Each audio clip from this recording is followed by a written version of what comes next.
自信心。秋天呀，天气非常干燥，咳嗽的人呀越来越多。在我们农村，听说有一种偏方治咳嗽的，非常管用，咱去找人了解一下吧。楠楠，在这里跟着爷奶奶们一块玩的，拉拉呱。你今年多大年龄了78。78了，我看你和我年轻年轻的。快些呢啊！衣都背都过。这衣服谁给你买的这么好看？闺女。哦，几个孩子？4个，3个闺女，1个儿。哦，3个闺女，有福。有福。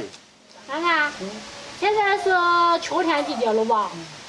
那个我听他们有人说，就是咱那个秋天或者咳嗽容易生痰儿，有什么方法就是可以这个化痰管咳嗽的？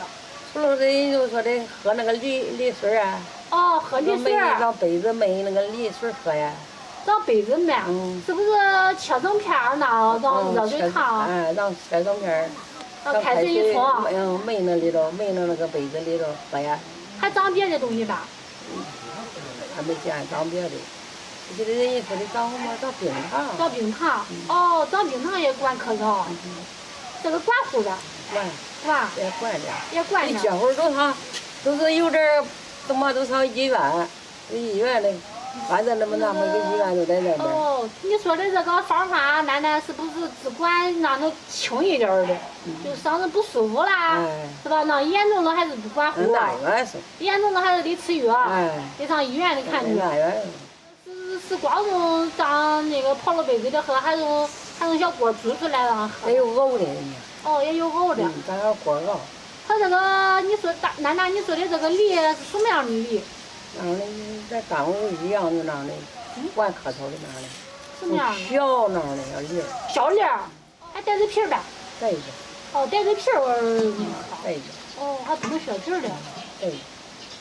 你喝了也不管乎。不管。通过和奶奶了解呢，奶奶说了，那种小梨泡水喝，熬水喝，对我们就是嗓子不舒服、轻微有一点咳嗽的。然后非常管用，要是很严重了呢，还是得吃药才管用。大家跟我一起学起来吧。本期视频就给大家分享到这里，咱们下期再见吧。